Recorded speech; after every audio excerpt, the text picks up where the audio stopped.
Hello, Leominsterites. Welcome to 2024.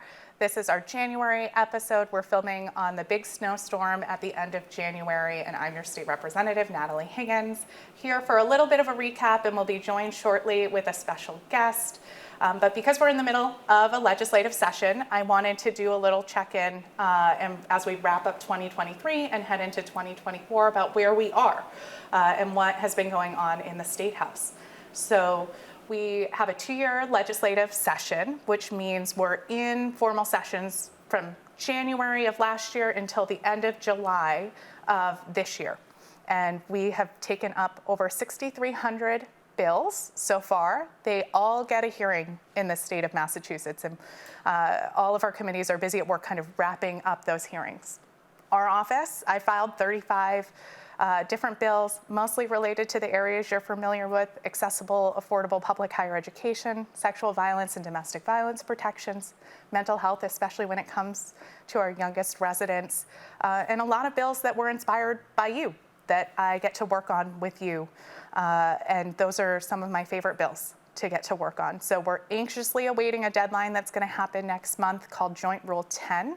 And that's the first hurdle for our legislation to make it out of session, out of the initial committee and continue on in the session. After Joint Rule 10 happens in early February, we kind of reassess where we are and what bills are still in play and keep working. And for those bills that don't make it out of their first committee, we get right back to work figuring out how to make the bill stronger and build stronger coalitions to keep the bills moving in the next legislative session. And, 2023 was my 7th year in the legislature, and I will say, I think for all of Leominster, one of our hardest years we've seen.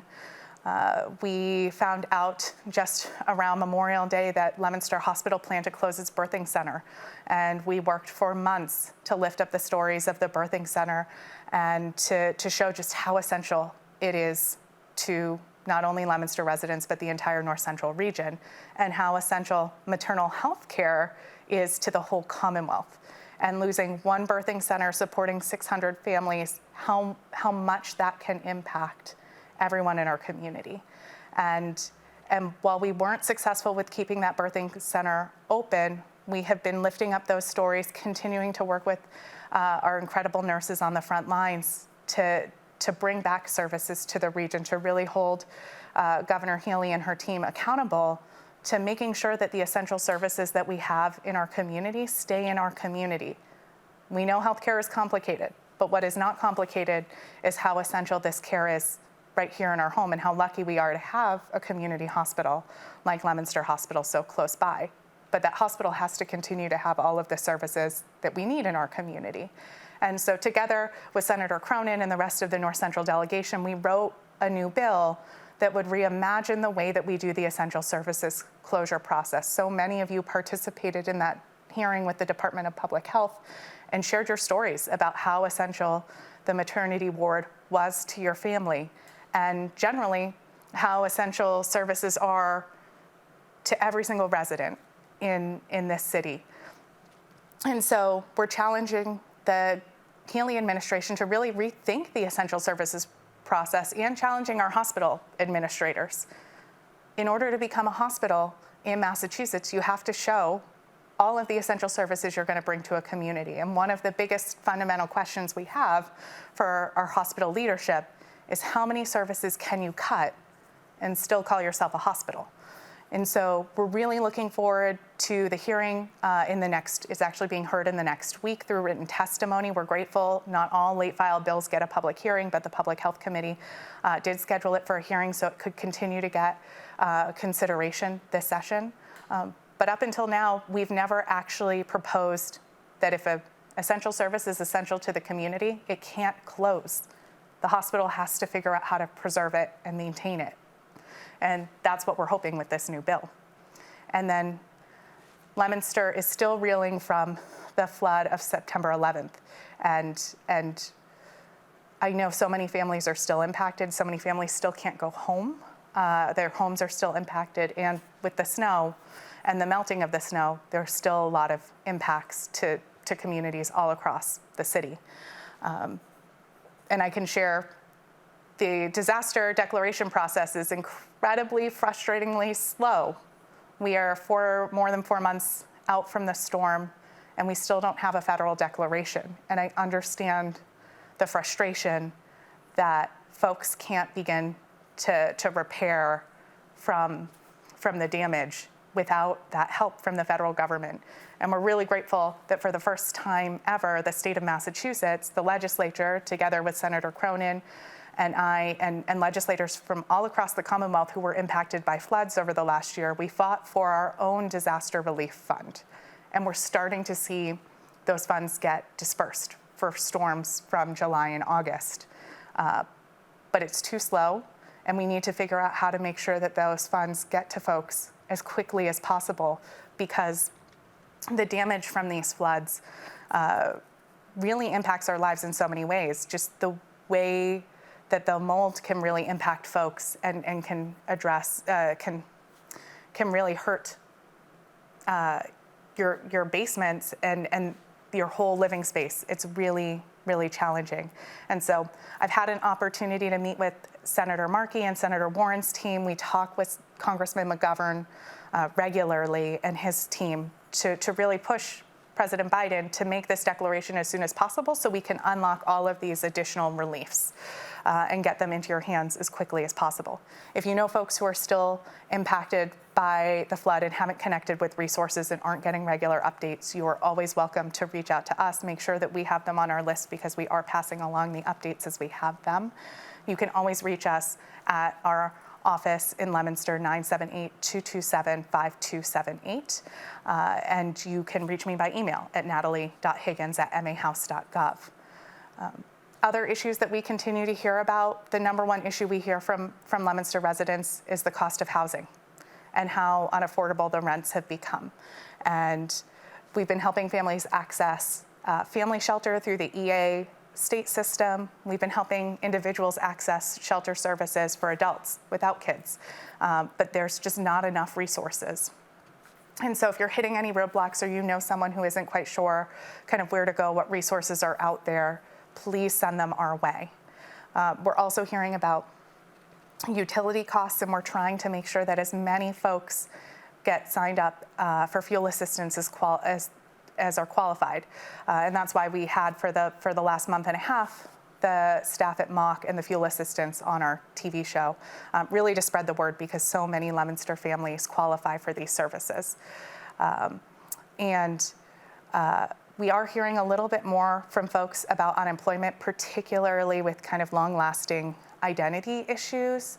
If you were a victim of fraud kind of in the early days of the pandemic, and now you finally need unemployment yourself and you thought you had resolved that fraudulent claim, sometimes it's coming back to bite you, and we want to make sure that you're getting that unemployment as quickly as possible. If you're going a week without the benefits that are owed to you, please reach out to us, 978-227-5278 and natalie.higgins@mahouse.gov.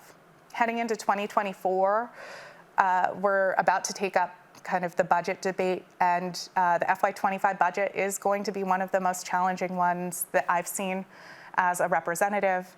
I've been in this place before with kind of a challenging budget and not as much revenue as we hoped for when I was an advocate for our local rape crisis centers and our public higher education system. So I'm ready, but I do want to make sure that you're all reaching out about the issues that you care deeply about, make sure that we're tracking all of the programs that you rely on to make sure that they're getting the funding that they need. When we're seeing decreased revenue in the state, it can be really challenging because people rely on these assistance programs more than ever. And so we want to make sure that no one is seeing these cuts impact them in Leominster. And we're just getting started. The governor released her budget last week. We're really digging into it, and we're beginning the legislative hearings in the coming weeks. I'm glad to be serving on the House Ways and Means Committee again, so I get a chance to really look at the budget and do a deep dive with all of my committee colleagues and see how it impacts Leominster and what are the similarities and what are the differences all across the Commonwealth. And so we're really excited to be heading into that time. And we're really just looking forward to wrapping up this legislative session. We have a little victory to celebrate. We're not fully celebrating until that bill gets to the governor's desk. But the biggest news that came out of this month, earlier in January, the House took up a bill aimed at protecting community members that are survivors of domestic violence or image-based sexual assault, revenge porn. And so we've been working on a bill called the Phoenix Act for the last 4 years, and we're incredibly grateful that Chairman Day included this bill in the package, and for the leadership of Speaker Mariano and the Ways and Means Chair Mike Lewitz to prioritize this bill so early in 2024 to hopefully get it to the governor's desk as soon as possible. The Phoenix Act seeks to do 3 things, and it's really focused on making sure that we're getting a better picture of the non-physical domestic violence, the psychological harm of domestic violence, coercive control. And so for the first time in the Mass General Laws, we're seeking to define coercive control in the law and making it clear to our judges who already can give a restraining order for someone for fear of imminent harm, for coercive control, for psychological harm, making sure that it's really clear that those restraining orders should be issued for the fear of imminent harm and defining what it looks like in the law.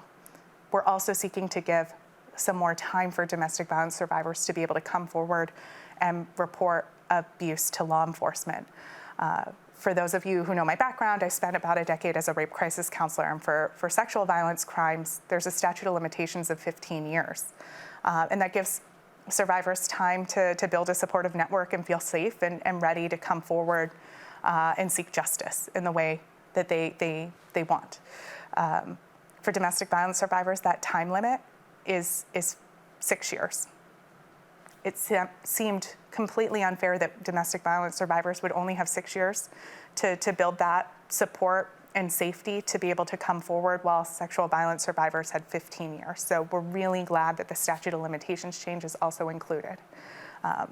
That's a little bit of what we've been up to, but we're going to take a little break and be joined with a special guest. So thank you for tuning in. Welcome back, Leominsterites. I'm now joined with Leominster Access TV's new executive director, but not so new, Scott Kurland. And I'm really excited to have you on just to share a little bit more about what's going on, to highlight this beautiful studio, and to talk about some challenges that are facing Access Television studios, especially around funding. Yeah. We know kind of how important this is and how you help us get our message out to our constituents, and especially during the pandemic, Access TV studios were really the lifeline for so much of local government, making sure folks were getting messages out and learning what was going on in an ever-changing world. And so I want to thank you for taking the time. Thank you for having me. Yeah, and if you could tell us a little bit of your pathway to Leominster Access TV. So I started in community access television when I was 12 years old, maybe younger. I started taking Very cool. Video production camps, and I liked it so much that I kept going back, and the executive director of Chelmsford Telemedia, where I grew up, was like, "You're here all the time, just start interning." Sure. And I did that, and then that led me to film school, and that led me to working in New York for Comedy Central at The Daily Show with Jon Stewart. But I felt like I needed to come back to community access, although I had been for so long working, in TV.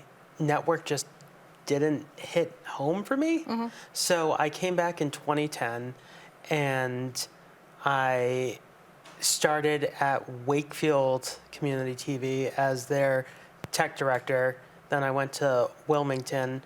Then I became the executive director of AIR, and then 6 years later, I came here last year, taking over the legacy of Carl Permarini, who did an amazing job over 23 years. There's a big shoes to fill, so thank you for taking that. Someone had to do it. Someone had to, after Carl. And I think this studio really is a testament to Carl's legacy of making sure that we had this really state-of-the-art building. I had the opportunity of bringing my colleagues in from North Central Mass to really check out the studio when they come in and do a shoot with me. And I will say that they are all very jealous and talking to their own local media how do we get one of these great studios in our community? Funny you should ask.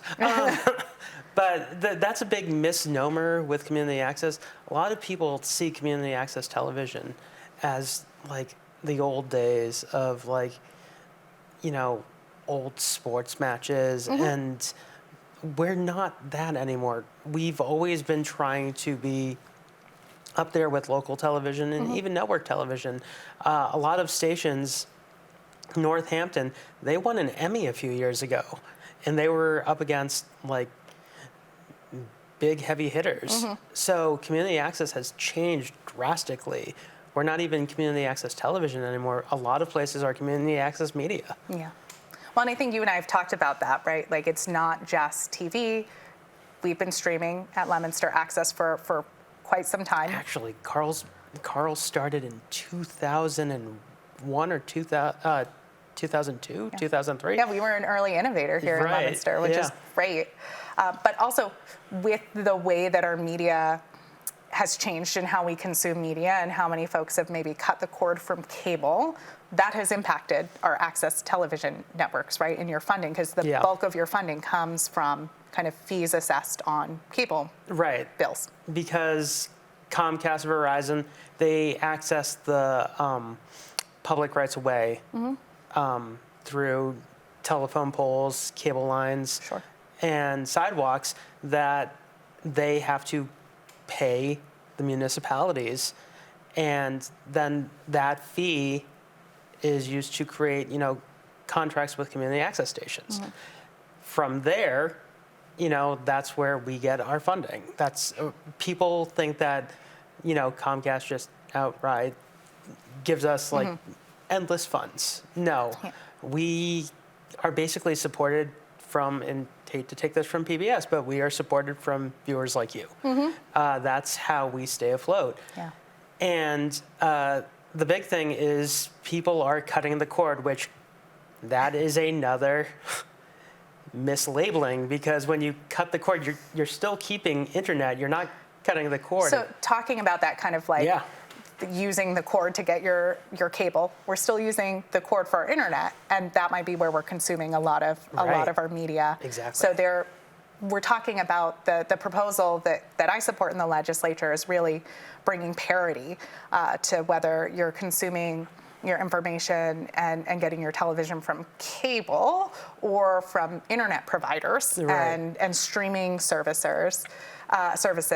We really want to make sure that we're leveling the playing field, and both are contributing because of really the vibrancy and the local access that shows like Leominster TV bring to so much of our community. Because most stations, we have apps on Roku, on Apple TV. Like a lot of us, I know the LTV app is on Roku. Okay, cool. I'm still someone who still has a cable bill. We cut for a while. Me too. And then we brought it back. Well. But, a lot of stations are using, streaming devices, and that's basically what the bill is proposed. It is an act to modernize funding for community media.